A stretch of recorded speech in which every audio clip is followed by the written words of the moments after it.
Ladies and gentlemen, when you stop talking to a man, something very interesting happens. And a lot of women don't understand this part. They think silence is weakness. They think if they don't call, don't text, don't explain, they're losing power. But let me tell you something. Silence don't make a man forget you. Silence makes a man think. And thinking is dangerous for a man who already caught feelings. When you stop talking to a man, the very first thing that happens is not anger, not relief, and not even confidence. It's curiosity. And curiosity is powerful because it wakes up a man's ego. See, men are wired to notice patterns. When something becomes consistent, they stop questioning it. Your voice, your messages, your presence became part of his normal. He didn't have to think about it anymore because it was always there. And the moment that pattern breaks, his mind starts asking questions he wasn't prepared to answer. At first, he tells himself it's nothing. He says, "You're just busy or you'll reach out later." His ego convinces him he still has control.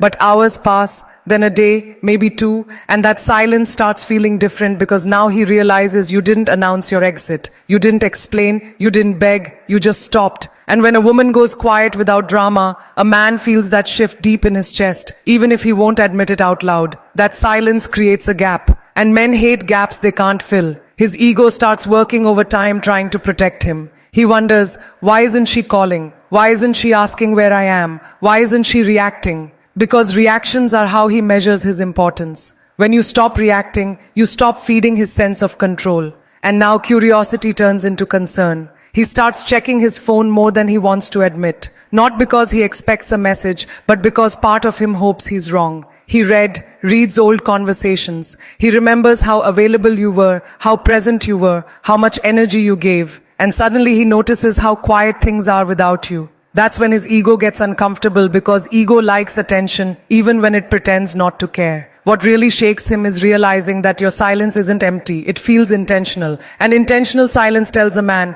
I chose myself. That's not something he can brush off easily. Because if you chose yourself, that means he wasn't enough to keep you talking. And no man likes feeling replaceable, especially by peace. Curiosity grows because he doesn't know what you're doing. Are you happy? Are you calm? Are you talking to someone else? Silence gives him no answers. And no answers force him to imagine. And imagination is dangerous because now he's picturing you smiling without him, moving forward without him, living without waiting on him. That image does more damage than any argument ever could. This is when his ego flips from confidence to insecurity. He starts wondering if he misjudged you, if he underestimated how strong you were, if he assumed you'd always be there. Because a woman who stops talking without warning shows emotional maturity. And that scares a man who was taking her presence for granted. And here's the truth most people don't say out loud. Silence doesn't chase a man away. It pulls him toward reflection. Talking gives comfort. Silence demands awareness. And once his ego realizes it can't control your attention anymore, it hands the situation over to his feelings. That's when curiosity becomes obsession. Not because you disappeared, but because you left with dignity. When you stop talking to a man, the distance doesn't just create space between you and him. It creates an emotional vacuum. And that vacuum forces him to feel something he's been avoiding. See, while you were there, while you were talking, listening, encouraging and checking in, you were quietly filling emotional gaps in his life. You became the place where his stress went, where his doubts softened, where his ego felt safe. He may not have labeled it that way, but he felt it. And when you step back, that comfort disappears, all at once. At first, he doesn't connect the feeling to you. He just feels off. His day feels heavier. Conversations feel shorter. Things that used to relax him don't hit the same anymore. And he can't figure out why. That's because emotional support isn't loud. It doesn't announce itself. It shows up in presence. So, when that presence is gone, the absence feels bigger than he expected. That's when he starts noticing how often he used to reach for you without thinking. Not always to talk about something serious, sometimes just to share a thought, a joke, a moment. Now there's no one to send that to. And men aren't great at sitting with unprocessed emotions. When that outlet disappears, everything he pushed aside starts bubbling up. Distance forces him to sit with his own feelings, the stress he used to vent, the frustrations he used to laugh off with you. The loneliness he never admitted because you made it feel manageable. Now he has to face it alone. And that's uncomfortable because being alone with your emotions exposes what you've been avoiding. he begins to realize that you weren't just talking to pass time. You were providing emotional stability. You were making his life easier without asking for credit. And when something makes your life easier, you don't notice it until it's gone. That's when regret creeps in. Not loud regret, but quiet reflection. The kind that shows up late at night when distractions fade. He starts replaying moments where you showed up for him and he didn't show up the same way. He remembers times you listened and he brushed things off. Times you gave patience and he gave excuses. And the distance magnifies those memories because now there's no new interaction to distract him from the past. What really gets him is realizing the gap you left can't be filled easily. Friends don't replace emotional intimacy. Distractions don't replace understanding. And pride won't replace connection. So he feels the weight of that loss in small everyday moments. A song reminds him of you. A quiet moment makes him think of your voice. A problem makes him wish he could talk to you. Distance doesn't make him forget. It makes him aware. Aware of how much emotional labor you carried. Aware of how much energy you poured in. Aware that you added value to his life in ways he didn't fully appreciate at the time. And awareness is painful when it comes too late. That emotional gap keeps growing the longer the silence lasts. And the more he feels it, the more he understands that what he lost wasn't just conversation. It was connection. It was comfort. It was someone who made him feel seen. And that realization changes the way he looks at you, even if he never says it out loud. When you stop talking to a man, his mind doesn't go quiet the way yours might. Instead, it starts running backward. He begins replaying moments he once brushed past, conversations he half listened to, and efforts you made that he assumed would always be there. At the time, those moments felt ordinary to him because consistency can disguise value. When something shows up every day, people stop recognizing it as special. They start expecting it, and expectation is where appreciation often disappears. Now that the silence is there, the memories come back with weight. He remembers how you checked in when no one else did, how you noticed small changes in his mood, how you stayed patient when he was distant. Those things didn't register as significant when they were happening. They felt automatic, like background noise. But when the noise stops, the quiet becomes impossible to ignore. He starts asking himself questions he never bothered to ask before. Was she always this understanding? Did I really listen when she talked? Did I assume she'd stay no matter how little I gave back? These questions don't come from guilt at first. They come from confusion, because in his mind, things weren't bad. And men often mistake the absence of conflict for the presence of happiness. The more he replays the past, the more he notices imbalance. He sees how often you adjusted, how often you waited, how often you gave without demanding much in return. And that realization is uncomfortable because it challenges the version of himself he prefers to believe in. Nobody likes realizing they benefited from someone else's effort without matching it. He also remembers the warnings he didn't take seriously, the moments you pulled back slightly, the times your tone changed, the silence that came before the final silence. At the time, he assumed you'd bounce back like you always did. But now he understands those were signs, not moods. And recognizing that too late creates a specific kind of regret. The kind that sits quietly and doesn't ask for forgiveness because it doesn't know if it deserves it. As he keeps replaying the past, he starts rewriting the narrative in his head. He remembers you as stronger than he gave you credit for, more independent, more valuable. Not because you told him, but because you walked away without trying to convince him. That shift changes how he sees you. Silence reframes the story. It turns you from someone who was always available into someone who chose herself. What really stays with him is the realization that he took your presence for granted. Not intentionally, but comfortably. And comfort can be dangerous when it leads to complacency. He thought time was on his side. He thought there would always be another conversation, another chance, another day. And silence takes away the illusion of endless time. Now every memory feels sharper. Every laugh feels more meaningful. Every moment feels like something he should have protected instead of assumed. And even if he never reaches out, even if pride keeps him quiet, those memories don't disappear. They settle in his mind, reshaping how he understands what happened. Because when you stop talking, you don't erase yourself from his life. You become a reference point, a reminder of what it felt like to be supported, understood, and accepted. And once a man recognizes that he had something real and let it slip through his hands, that awareness stays with him far longer than any argument ever could. When you stop talking to a man, the next thing that shows up is a quiet battle inside him, a battle between his pride and his feelings. On the outside, he may look calm, unbothered, even confident, but internally something shifts. Pride tells him to stay silent, to wait to prove he's not affected. Feelings, on the other hand, keep reminding him of you. And that tension creates restlessness because holding back what you feel takes more energy than expressing it. At first, his pride is loud. It convinces him that reaching out would make him look weak. That silence is a power move that if you wanted to talk, you would. He tells himself stories to protect his ego. But feelings don't disappear just because pride tells them to.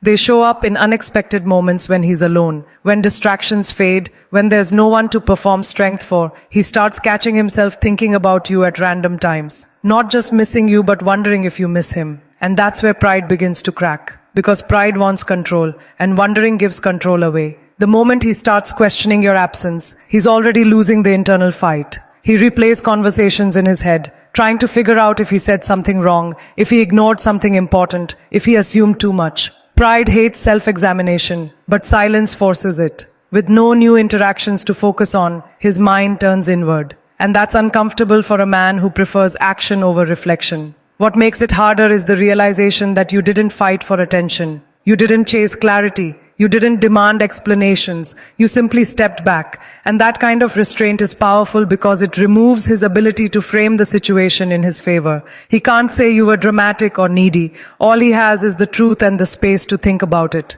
As days pass, feelings gain ground. He starts missing not just you, but how you made him feel about himself, accepted, valued, understood. Pride can't replace that. No amount of pretending can fill that gap. And slowly the desire to reach out grows stronger than the fear of looking vulnerable. But before he reaches that point, there's resistance. He waits, hoping you'll break first, hoping your silence is temporary, hoping he won't have to make the first move. That waiting is where anxiety lives. Because every day you don't reach out confirms that your silence is a choice, not an accident. Eventually, pride gets tired. It always does. Feelings are persistent. They don't shout, but they don't leave either. And when feelings win, his perspective changes. He stops asking who has the upper hand and starts asking whether he lost something meaningful. This internal struggle reshapes how he sees you. You're no longer someone who is always there. You become someone who knows her worth, someone who doesn't beg for attention, someone whose absence speaks louder than her presence ever did. And once a man reaches that realization, it doesn't matter if he acts on it or not. The balance has already shifted inside him. When you stop talking to a man,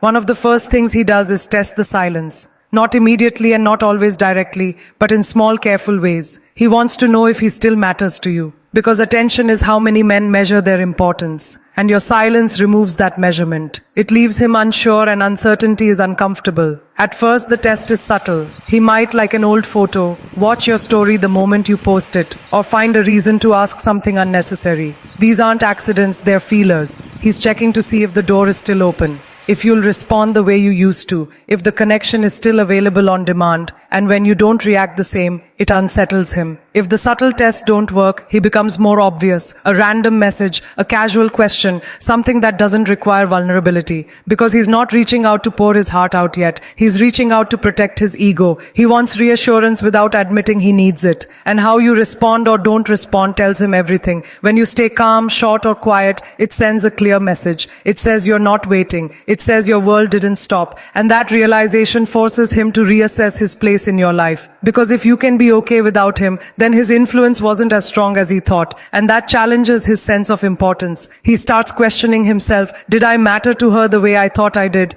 Did she move on that easily? Was I just someone she tolerated instead of someone she needed? These questions sting because they touch his identity. Men often tie their worth to how irreplaceable they feel. Silence makes everything feel replaceable. As he tests the silence, he also tests himself. He wonders how long he can go without reaching out. He tells himself it's a game of patience. But the truth is, the longer the silence lasts, the more it confirms that you chose distance for a reason. And that reason becomes harder to ignore. What really shifts things is when he realizes you're not using silence as a tactic. You're not trying to get a reaction. You're simply living your life. That's when his tests lose their power because you're not playing. And when one person stops playing, the entire dynamic changes. He notices that he can't control the outcome anymore. He can't predict your responses. He can't rely on your emotional availability. And that loss of control is deeply unsettling because control gave him comfort. It made him feel secure. Silence takes that away. By the time he finishes testing the silence, he understands something important. Either he steps up and communicates with intention, or he fades out completely because half of effort doesn't work anymore.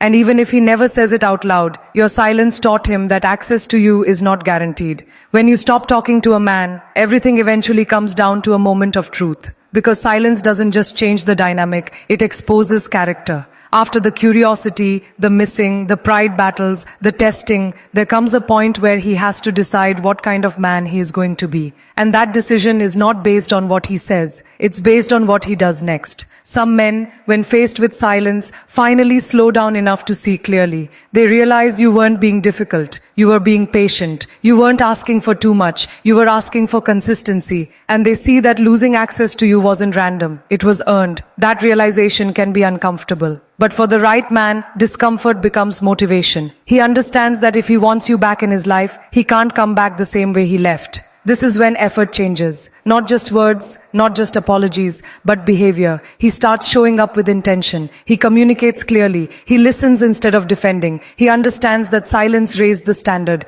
And if he wants to be part of your world again, he has to meet it. This man grows because silence forced him to confront himself. But not every man does that. For some, silence feels like rejection instead of reflection. Instead of asking what they could do better, they tell themselves it wasn't that serious. They minimize the connection to protect their ego. They convince themselves you were replaceable, not because it's true, but because admitting otherwise would require accountability. And accountability is heavy for someone who never planned to carry it. These men slowly disappear. Not dramatically, not loudly. They fade. They stop checking. They stop testing. They stop trying. And in doing so, they reveal something important. They were only comfortable. When access to you was easy, when effort was required, they opted out. Silence didn't push them away. It showed you who they already were. What's powerful about this stage is that you don't have to do anything. You don't have to explain. You don't have to convince. Your absence already answered the question. A man who values you will feel the weight of losing you and respond with growth.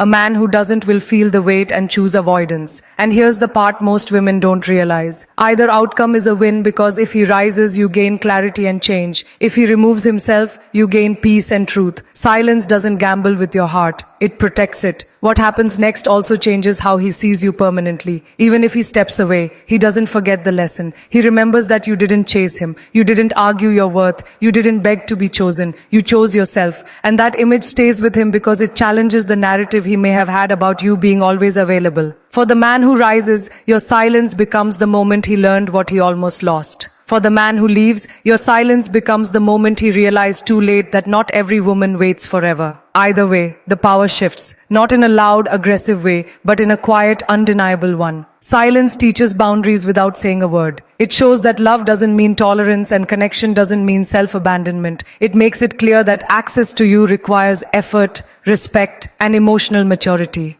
And when a man understands that he either steps into alignment with your standards or steps out of your path completely, that's why stopping communication is not about manipulation. It's about